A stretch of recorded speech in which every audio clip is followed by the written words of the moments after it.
아버님, 힘이 장사시네요?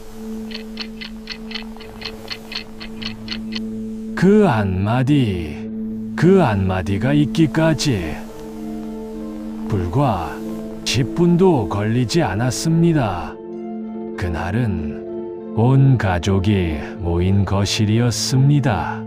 아내와 제 동생 내외 조카들까지 20명이 넘는 식구들이 명절이라고 모여 웃고 떠들던 바로 그 순간이었습니다. 제 며느리가 술에 취해 비틀거리더군요. 그러더니 모두가 보는 앞에서 제 앞으로 쿵 쓰러지는 척 무릎을 꿇었습니다. 제가 놀라 예, 며느라, 괜찮으냐? 하고 일으키려는데 그 애가 제 무릎을 짚고 일어나다 말고 갑자기 제 허벅지를 꽉 움켜쥐었습니다. 아무 소리도 들리지 않았습니다. 그저 그 애가 제 귓가에 속삭이는 소리만 뇌리를 파고들었습니다. 아버님, 힘이 장사시네요? 순간 거실은 얼어붙었습니다. TV 소리도 조카들 웃음소리도 모든 것이 물에 잠긴 듯 고요해졌습니다. 저는 고개를 돌려 제 아내의 굳어버린 얼굴을 보았습니다. 동생 내외에 당황해서 어쩔 줄 모르는 시선도 느꼈습니다. 하지만 그 무엇보다 저는 제 허벅지를 파고드는 그 애의 악력을 느끼고 있었습니다. 그건 실수가 아니었습니다. 네, 사연이 참 기가 막히죠. 앞으로도 이런 사연들을 놓치지 않고 보시려면 지금 구독과 좋아요 버튼 꼭 부탁드립니다. 저희에게는 정말 큰 힘이 됩니다. 이 끔찍한 일이 있기까지 저는 제 며느리가 그런 사람인 줄은 꿈에도 몰랐습니다. 아니, 어쩌면 모른 척하고 싶었는지도 모릅니다. 모든 것은 1년 전 아들 녀석이 결혼을 하겠다며 그 애를 데려왔던 날로 거슬러 올라갑니다.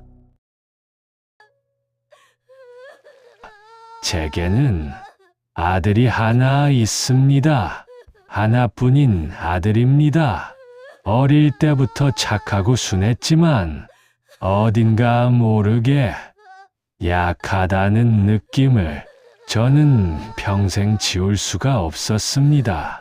제 그늘에 가려 그랬는지 사내 녀석이 덩치만 컸지 여렸습니다. 초등학교 땐가 동네 애들한테 맞고 와서 코피를 흘리며 울고 있더군요. 제가 그걸 보고 속이 상해서 자네 자식이 그것도 못 이기냐? 아비 얼굴에 먹칠을 해. 그렇게 호통을 쳤었습니다. 그 녀석이 제 앞에서 울음도 못 삼키고 방구석에서 혼자 그 작은 등을 들썩이던 모습이 아직도 눈에 선합니다. 아마 그때부터였을 겁니다. 그 녀석이 제 눈을 똑바로 보지 못하기 시작한 게 자라서는 그림을 그리고 싶어 했습니다. 화가가 되겠다고 하더군요. 하지만 저는 장남이라는 이유로 가업을 이어야 한다며 그 녀석 손에 붓 대신 서류를 쥐어줬습니다. 억지로 경영학을 공부시켰습니다. 그렇게 제 뜻대로만 자라준, 아니, 잘할 수밖에 없었던 아들이었습니다. 그런 아들이 며느리감을 데려왔을 때 저는 사실 조금 놀랐습니다.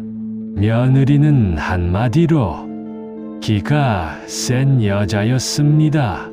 눈빛부터 당당하고 말 한마디 한마디가 어찌나 싹싹하고 야무진지 제 아내는 저런 애가 우리 아들 휘어잡고 잘 살 거다. 라며 좋아했죠. 하지만 저는 그 과한 싹싹함이 어딘지 모르게 불편했습니다. 마치 잘 짜인 연극을 보는 것처럼 모든 것이 너무 완벽했습니다. 아니나 다를까 결혼하고 나서 며느리는 유독 저에게만 잘했습니다. 아들놈이나 제 아내에겐 살갑게 굴면서도 어딘가 사무적인 태도가 보였는데 저와 단둘이 있거나 혹은 저를 대할 때면 그 태도가 미묘하게 달라졌습니다. 아버님, 이건 아버님만 드세요. 귀한 거예요. 아버님, 제가 어깨 주물러 드릴게요. 이상한 건 유독 저와 단둘이 있을 때만 은근한 스킨십을 섞어왔다는 겁니다.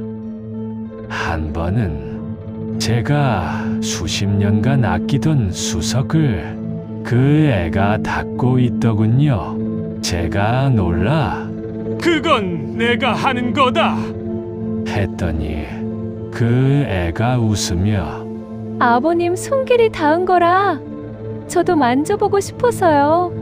라고 하지 않겠습니까? 그 손길이라는 말이 참 묘하게 들렸습니다. 또 한 번은 어깨를 주무르겠다며 제 뒤에 서서는 그 손이 어깨에서 스르르 목덜미로 귀 뒤쪽으로 아버님, 어깨가 정말 딱딱하시네요. 그 딱딱하다는 말이 왜 그렇게 이상하게 들렸는지 저는 흠칫 놀라 자리에서 일어났습니다.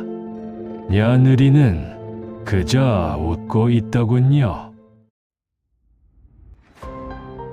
지난 설날이었습니다. 식구들 다 같이 거실에서 술을 마시는데 며느리가 술이 한두 잔 들어가더니 제 옆에 바싹 붙어 앉았습니다. 그러더니 제게만 들릴 듯한 목소리로 아버님, 아버님은 저희 아빠랑은 완전 다르세요. 너무 남자다우세요. 아들 녀석은 얘가 취했나 웃어넘겼지만 저는 그 남자라는 단어가 왜 그렇게 귀에 박혔는지 모르겠습니다. 그리고 그때였습니다. 며느리가 테이블 밑으로 제 손을 슬쩍, 아니 그건 스친 게 아니었습니다. 그 애의 손톱이 제 손등을 긁는 듯한 느낌이었습니다. 저는 불에 댄 듯 손을 뺐습니다. 며느리를 쳐다봤지만 그 애는 아무 일 없다는 듯이 동서와 웃고 떠들고 있었습니다. 마치 사냥감이 된 기분이었습니다. 그리고 문제의 그날 추석이었습니다. 며느리는 그날따라 유독 술을 많이, 그리고 급하게 마셨습니다. 마치 맨정신으로는 할 수 없는 일을 술 기운을 빌려 하려는 사람처럼 말입니다. 밤 9시쯤 되었을까요? 거실에서 다들 과일을 먹고 있었죠. 아들 녀석은 조카들과 저쪽에서 게임을 하고 있었고, 저는 늘 그랬듯 소파 한가운데 가장 상석에 앉아 있었습니다. 그때였습니다. 며느리가 비틀거리며 일어나더니 제 앞으로 쿵 하고 넘어지는 척 무릎을 꿇었습니다. 아이쿠, 며느라 괜찮으냐? 제가 놀라 며느리의 팔을 잡으려는데 그 애가 제 팔을 뿌리치고 제 무릎을 짚고 일어나다 말고 갑자기 제 허벅지를 꽉 움켜쥐었습니다. 20개의 눈이 전부 저희를 보고 있었습니다. 아내의 굳은 얼굴, 동생 내외의 당황한 표정, 며느리는 일어나지도 않고 제 허벅지를 움켜쥔 채로 고개를 들어 저를 빤히 보며 제 귓가에 하지만 모두가 들릴 듯 말 듯한 목소리로 속삭였습니다. 아버님, 힘이 장사시네요?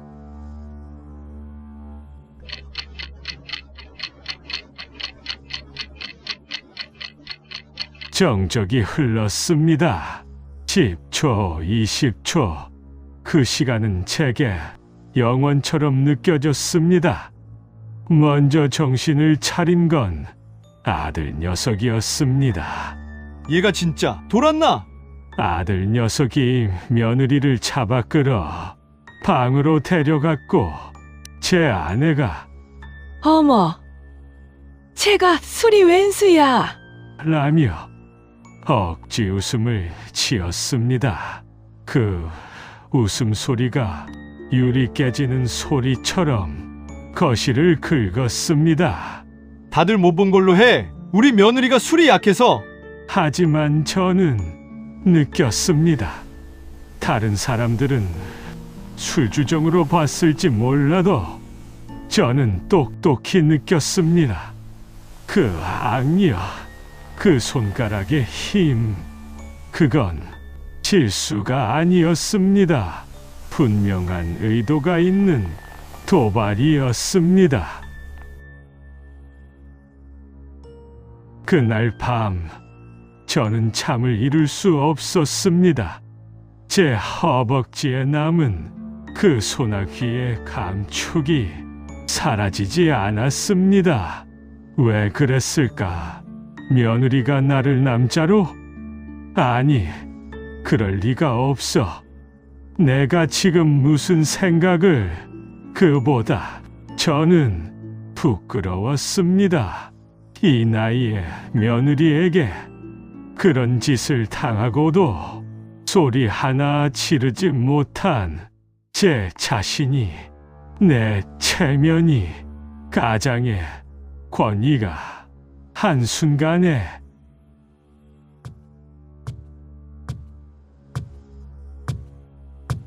그때였습니다. 새벽 2시쯤 제 방문 밖에서 발소리가 들렸습니다. 아들 방으로 가는 소리가 아니었습니다. 제 방문 앞에서 정확히 멈췄습니다. 문틈 그 아래로 그림자가 드리워졌습니다. 저는 숨을 죽였습니다.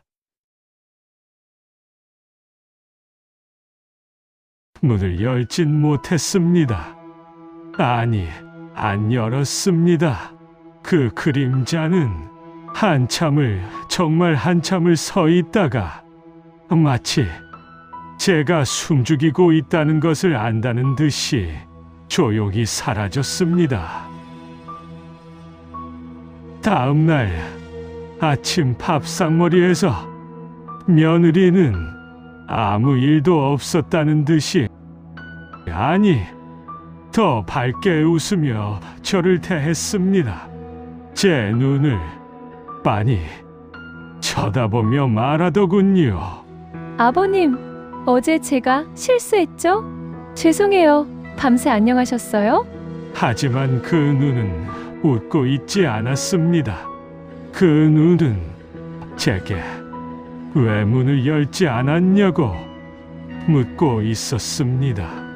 그 후로 며느리의 도발은 더 노골적이 되었습니다. 식구들 없을 때 아버님, 어깨 주물러 드릴게요. 하며 목덜미를 만지고 제가 인상을 쓰며 피하면 뭐가 그리 재밌는지 혼자 웃음을 터뜨리곤 했습니다. 저는 이 집 안에서 사냥감이 된 기분이었습니다.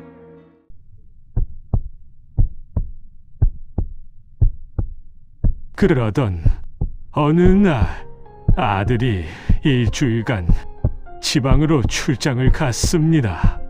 그리고 약속이나 한 듯이 제 아내가 친정어머니가 편찮으시다는 연락을 받고 며칠간 집을 비우게 되었습니다. 그 집에는 저와 며느리 단둘이 남게 되었습니다. 첫날 집은 텅 빈 것처럼 조용했습니다. 밥상머리에서 숟가락 부딪히는 소리만 들렸습니다. 며느리는 아무 말도 하지 않았습니다. 둘째 날 며느리가 잠옷을 새로 샀다며 제게 보여주더군요. 일부러 목욕을 하고 나온 듯 젖은 머리카락으로 물방울을 뚝뚝 흘리며 아버님, 새로 산 잠옷인데 어때요? 속이 다 비치는 그런 옷이었습니다. 저는 미칠 지경이었습니다. 방에 들어가거라! 소리를 질렀습니다. 아들에게 말해야 하나. 하지만 허벅지를 만졌다는 말을 어떻게 합니까? 내 며느리가 나를 유혹한다는 말을. 그리고 셋째 날 밤이었습니다. 저는 일부러 방에서 나오지 않았습니다. 방문을 잠갔습니다.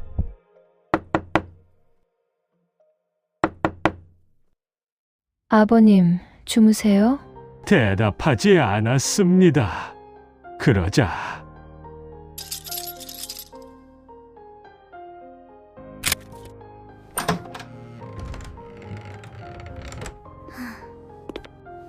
며느리가 열쇠로 제 방문을 열고 들어왔습니다. 술 냄새가 아니었습니다. 여자의 향수 냄새가 방 안을 채웠습니다. 그 애가 어둠 속에서 제 침대맡으로 다가왔습니다. 그때 며느리가 울먹이는 목소리로 말했습니다. 아버님, 저 남편이랑은 잠자리 안 해요. 뭐? 그 사람 몸은 저랑 있어도 마음은 딴 데 가 있어요. 아버님 힘 좋으시잖아요. 저 한 번만 안아주세요. 저는 며느리의 뺨을 때렸습니다. 네가 미쳤구나! 그러자 며느리가 그 자리에 주저앉아 미친 사람처럼 울부짖기 시작했습니다.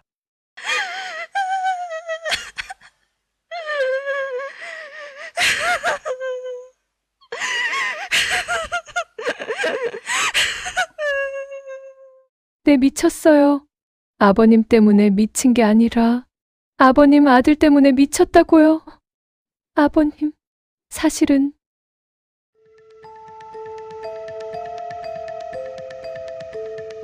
그렇습니다. 제 아들 녀석은 아버님, 남편은 남자를 좋아해요.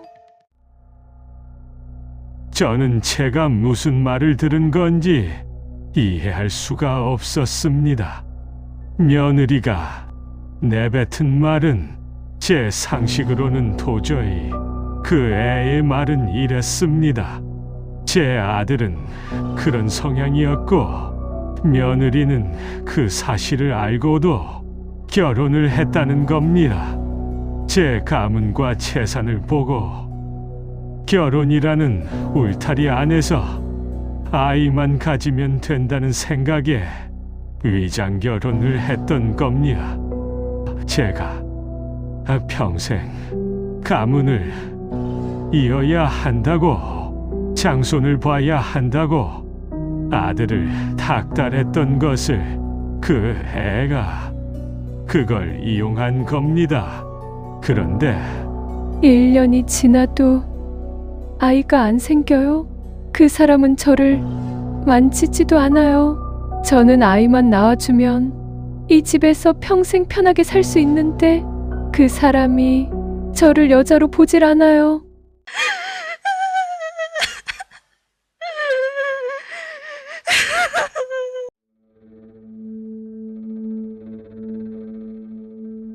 그제야 모든 것이 퍼즐처럼 맞춰졌습니다.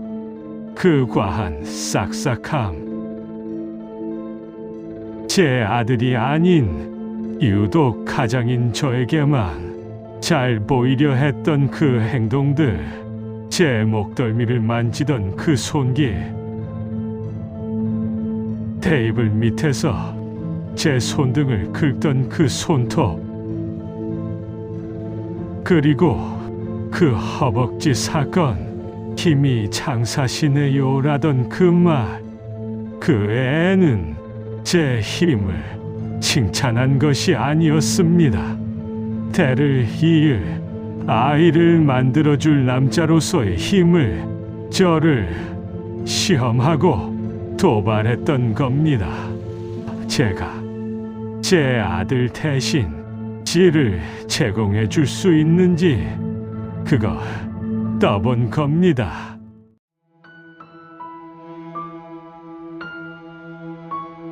그날 모든 것이 밝혀졌습니다.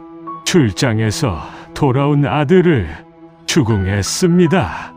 녀석은 처음엔 부인하다가 며느리 앞에서 결국 무너져 내렸습니다.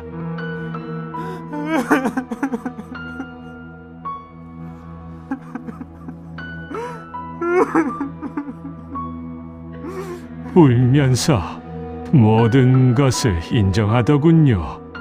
아버지 가문의 체면에 흠집을 낼 수 없었습니다. 평범한 척이라도 아들 노릇이라도 하고 싶었습니다. 그렇게 제 앞에서 평생 처음으로 엉엉 울더군요.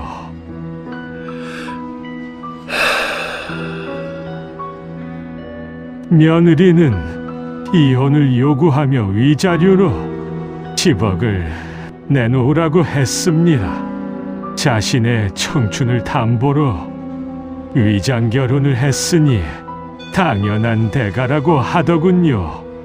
자신이 남자 구실 못하는 남편을, 시아버지를 유혹해서라도 대를 이어주려 했는데 제가 그걸 망쳤다고 소리를 지르더군요.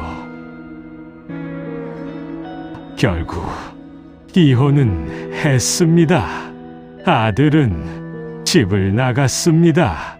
어디서 무얼 하는지 연락도 닿지 않습니다.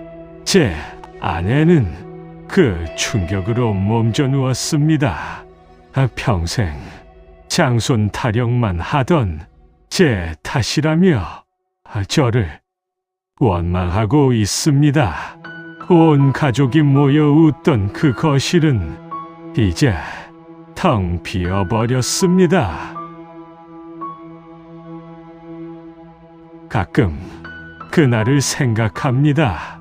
며느리가 제 허벅지를 움켜쥐며 힘이 장사시네요라고 속삭였던 그 순간을 만약에 말입니다. 제가 그날 밤 며느리의 뺨을 때리지 않고 그 애의 유혹을 그 애의 거래를 받아들였다면 저는 손주를 볼 수 있었을까요? 그랬다면 이 텅 빈 집에 내 아내가 지금 웃고 있었을까요?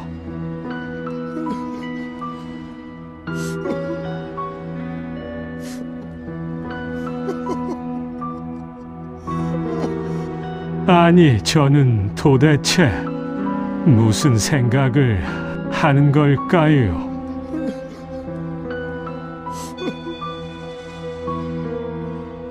여러분의 생각은 어떠신지요?